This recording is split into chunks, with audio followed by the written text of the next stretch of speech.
Welcome to sauce TV. నేను మీ అభిషేక్.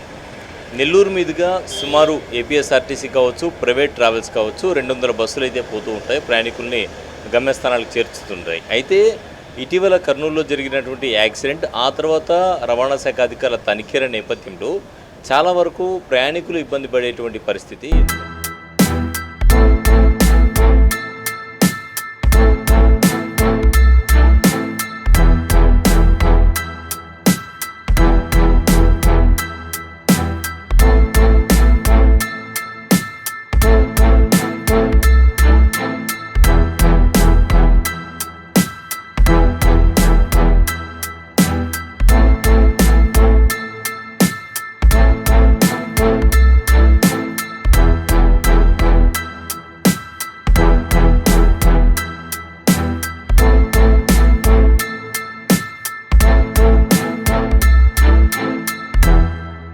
నేటూర్లో కొత్తగా ఇల్లు కడుతున్నారా? మంచి ఆఫీస్ కి క్లాస్ లుక్ రావాలా? క్లాస్ రాయల్ గ్రాండియర్ డోర్స్ కావాలంటే Petra steel doors and Windows కి కనెక్ట్ అయిపోండి. Installation free. మరిన్ని వివరాలకు కాల్ చేయండి. దీనికి అసలు కారణం ఏంటి? ఎందువల్ల బస్సులు నడుస్తున్నాయా లేదా ప్రైవేట్ ట్రావెల్స్ బస్సులు? ఎందుకంటే గవర్నమెంట్ బస్సులే నడుస్తున్నాయి అనేటువంటి మాట వినిపిస్తోంది. సో దీనికి కారణం ఏంటి అనేటువంటి విషయాన్ని మనకు తెలియజేసేందుకు morning travels manager Karunakar Reddy ఉన్నారు, వారితో మాట్లాడదాం. కరుణాకర్ రెడ్డి, చెప్పండి, ఈ బస్సులు ప్రైవేట్ ట్రావెల్స్ బస్సులు నడవట్లేదు అనేటువంటి మాట కూడా వినిపిస్తోంది. అన్నీ నడవట్లేదా, కొన్నే నడుస్తున్నాయా? కారణం ఏంటి? ఇప్పుడు కొన్నే నడుస్తున్నాయండి. మొత్తం ట్రావెల్స్ అన్నీ కూడా చాలా వరకు ఆపుకున్నారు వాళ్ళే స్వచ్ఛందంగా. కొన్ని ఏంటంటే ఆర్టీఓలు పట్టుకొని కొన్ని వెహికల్స్ని సీజ్ చేయడం జరిగింది. ఈ సీజ్ చేయడం అంటే మనకు మొన్నటి వరకు కూడా కొత్త వెబ్సైట్ వచ్చినంత వరకు కూడా స్లీపర్ లేకుండా సీటింగ్ అనే దాంతోనే ఉన్నాయి. ఈ సీటింగ్తో అందరూ రిజిస్ట్రేషన్ చేయించుకున్నారు. అప్పుడు దాని సీటర్ని స్లీపర్ కింద మార్చుకున్నారు. అప్పటి నుంచి గవర్నమెంట్ అనేది ట్యాక్సులు కట్టించుకుంటుంది, తిరుగుతున్నారు వెహికల్స్. అప్పటి నుంచి ఇప్పటి వరకు ఎవరు అబ్జెక్షన్ చేయలే దాన్ని. ఇప్పుడు కొత్తగా ఇన్సిడెంట్ జరిగిన తర్వాత సీటరు స్లీపర్ చేయాలా? ఈ కొత్తగా వచ్చిన సైట్లో ఏంటంటే స్లీపర్ అనేది కనిపిస్తుంది. దాన్ని ఎవరు కూడా మోడిఫై ఎవరు చేసుకోలేదు. ఆర్సీలో ఇప్పుడు వరకు కూడా ప్రతి ఒక్కరికి సీటింగ్ అనే ఉంది, స్లీపర్ లేదు అక్కడ. ఇప్పుడు కొత్తగా ఇప్పుడు రిజిస్ట్రేషన్ అయిన వెహికల్స్లో స్లీపర్ అనేది వస్తుంది మనకు. ఇంతకుముందు 2018, 2019 అంతకుముందు ఓల్డ్ వెహికల్స్ అంతా సీటింగ్ అనే ఉంది. ఇప్పుడు ఈ ఇన్సిడెంట్ జరిగిన తర్వాత ఈ సీటింగ్ స్లీపర్ అనేది మెయిన్ హైలైట్ అయింది. ఇక్కడ అందరు సీటింగ్ తీసుకొని స్లీపర్ చేసుకొని వెహికల్స్ తిప్పుతున్నారు అని హైలైట్ చేశారు. దానివల్ల ఏంటంటే ఈ ఆర్టీఓలకి వీళ్ళకి పైనుంచి వచ్చిన ఇంట్రక్షన్స్ గురించి ప్రతి ఒక్క వెహికల్ మీద రైడ్ చేసి ఆర్సీలు కరెక్ట్గా ఉన్నాయా, ఎమర్జెన్సీ డోర్లు కరెక్ట్గా పనిచేస్తున్నాయా లేదా, ఫైర్ ఎగ్జిస్టర్ ఉందా లేదా, ఫస్ట్ ఎయిడ్ కిట్ ఉందా లేదా, ప్రతి ఒక్కరికి క్షుణ్ణంగా పరిశీలించడం జరుగుతుంది. ఈ సీటింగు ప్రాబ్లం వల్ల చాలామంది స్వచ్ఛందంగా ఆర్సీలు మార్చుకునేదానికి ఓనర్లు వాళ్ళే స్వచ్ఛందంగా వెహికల్స్ ఆపుకొని ఈ ఆర్సీలు తీసుకొని ఆర్టీఓ ఆఫీసుల్లో మార్చుకునేదానికి ప్రయత్నిస్తున్నారండి. సో ఈ సదుపాయం ఉందా? అంటే గతంలో మీరు ట్యాక్సులు కట్టేవాళ్ళు అని అన్నారు. వాళ్ళు ట్యాక్సులు గతంలో తీసుకుంటే ఏ విధంగా కట్టేవాళ్ళు? అంటే సీటింగ్ కిందనే కట్టేవాళ్ళ లేకుంటే మామూలు ట్రావెల్ కింద కట్టేవాళ్ళ? ఇప్పుడు వరకు మేము సీటింగ్ కిందే కట్టుకుంటూ వస్తున్నాం అందరం. మాకు స్లీపర్ అనేది ఇంతవరకు అబ్జెక్షన్ అనేది రాలేదు. ఇప్పుడు వరకు సీటింగ్ కిందే కట్టుకుంటూ వస్తున్నాం. ఇప్పుడు కొత్తగా వచ్చిన ఈ వాహన్ సైట్లో వీటిల్లో వచ్చేసి మాకు స్లీపర్ అని చూపిస్తుంది. ఇప్పుడు వాళ్ళు ఏంటంటే స్లీపర్ కింద మార్చుకోమని చెప్తున్నారు. దాన్ని మార్చుకునేదానికి కూడా అందరు ఓనర్లు ట్రై చేస్తున్నారు. అవి మార్చుకొని తర్వాత అందరూ వెహికల్స్ని రోడ్డు ఎక్కించేదానికి ట్రై చేస్తారండి. సో అలాగే కరుణాకర్ రెడ్డి గారు, ఈ సమస్యకు పరిష్కారం ఎప్పుడు, ఇవి ఎన్ని రోజులు పట్టేటువంటి అవకాశం ఉంది? అలాగే ప్రభుత్వం చేస్తున్న దాంట్లో తప్పేమన్నా ఉందంటారా మీరు? ప్రభుత్వం చెక్ చేస్తున్న దాంట్లో తప్పేం లేదండి. వాళ్ళు కరెక్ట్గానే చెక్ చేస్తున్నారు.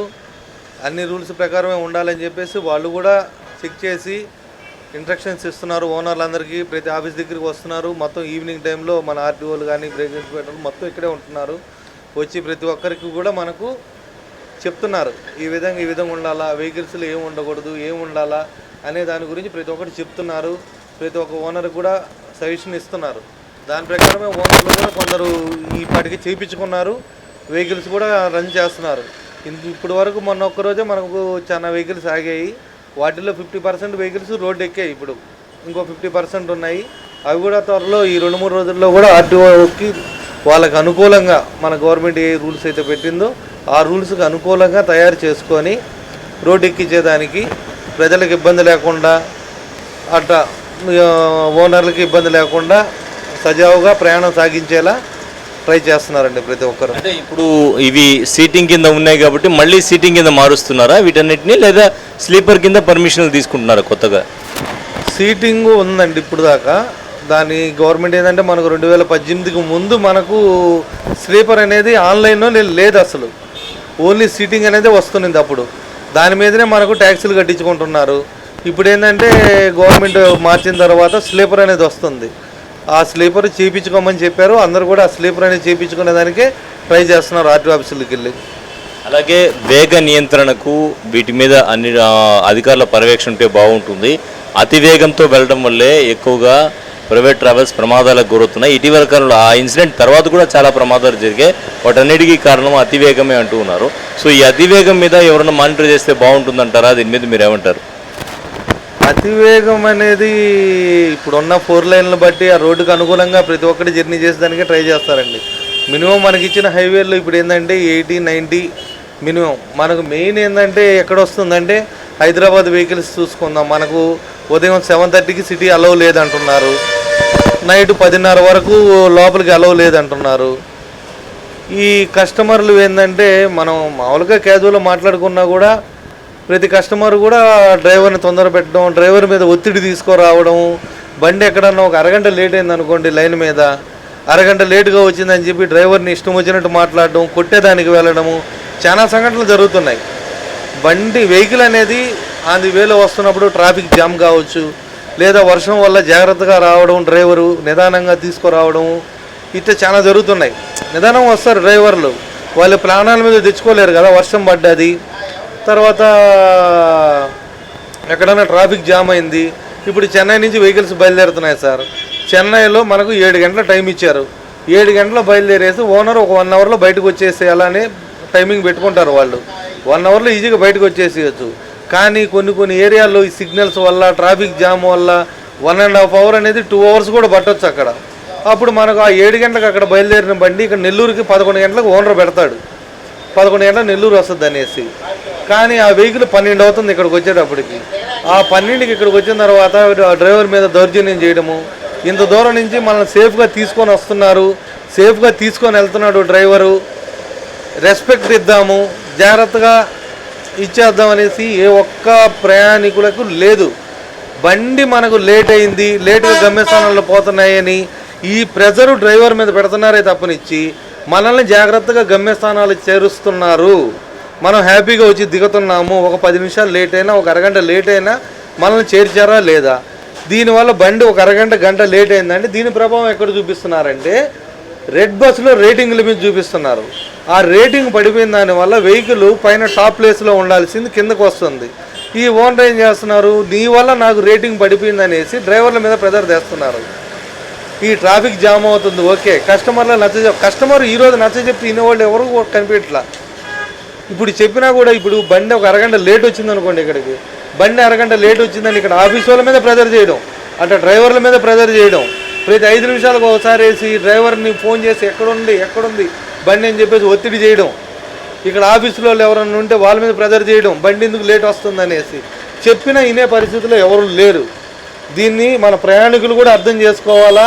ఈ ప్రమాదాలు తగ్గాల అంటే మెయిన్ డ్రైవర్ మీద ప్రెజర్ ఉండకూడదు. డ్రైవర్ మీద ప్రెజర్ లేకుండా డ్రైవర్ని ఎప్పుడైతే ప్రశాంతంగా మనం డ్యూటీ చేసుకోగలుగుతామో ఆ రోజు ప్రమాదాలు అనేవి తగ్గుతాయని చెప్పేసి నేను 100% గ్యారెంటీ ఇస్తున్నానండి. ఇంకొక చిన్న విషయం అడుగుతాను, ఏంటంటే బస్సుల్లో ఎవరైతే బయట ప్రాంతాల నుంచి వస్తున్నారో డ్రైవర్లు, వాళ్ళకి ఇక్కడ నెల్లూరులో ఉండేటువంటి ప్రాంతాల్లో కొన్ని దగ్గర అన్నమయ్య సర్కిల్ కావచ్చు, లేదంటే బారాషాయి దర్గా దగ్గర కావచ్చు, లేదంటే ఆర్ఎన్ఆర్ కాలేజ్ దగ్గర కావచ్చు, ఆ సమీపంలో బస్సులు పెట్టుకొని వాళ్ళు రెస్ట్ తీసుకుంటున్నారు. అయితే ప్రాపర్ ఏరియాలో వాళ్ళకి రెస్ట్ తీసుకునేటువంటి అవకాశం లేకపోవడం వల్ల, ఎందుకంటే నేను స్వయంగా వెళ్ళి వాళ్ళతో మాట్లాడడానికి వెళ్తే ఎంత హీట్ ఉందంటే బస్సులో, పాపం వాళ్ళు కనీసం నిద్రపోలేనటువంటి పరిస్థితి. కానీ అక్కడే డ్రైవర్ నిద్రపోతున్నారు, క్లీనర్ నిద్రపోతున్నారు.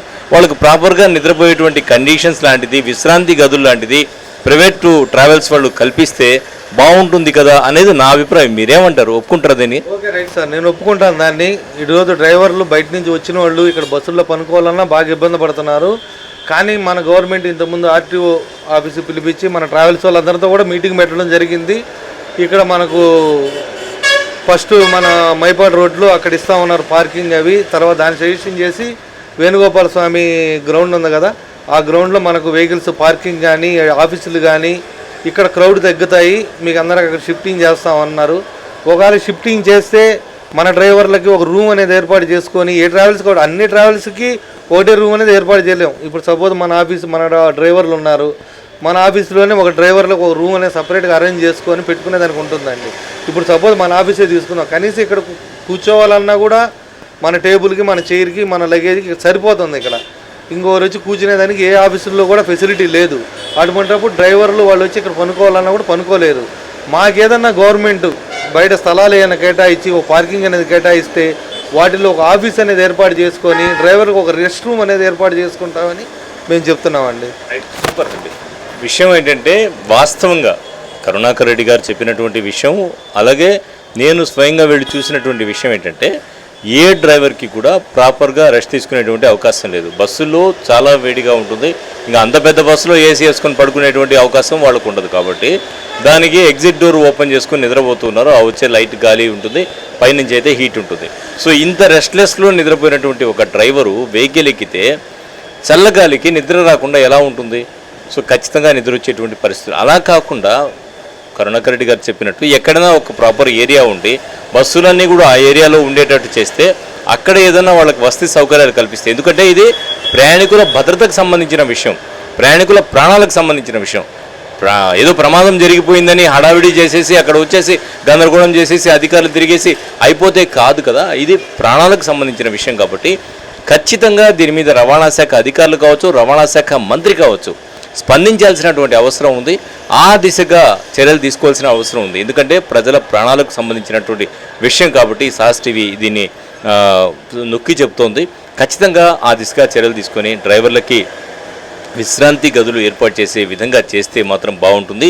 దీనికి మరి ఎవరు ఎంత షేర్ చేసుకుంటారు ఏంటి అనేది మరి అధికారులు, రవాణా శాఖ అధికారులు కావచ్చు, ఇటు ఈ బస్సుల యాజమాన్యాలు కావచ్చు కూర్చొని డిసైడ్ చేసుకొని చేయాల్సినటువంటి పరిస్థితి అయితే ఎంతైనా ఉంది. ఇది ప్రజల ప్రాణాలకు సంబంధించిన విషయం.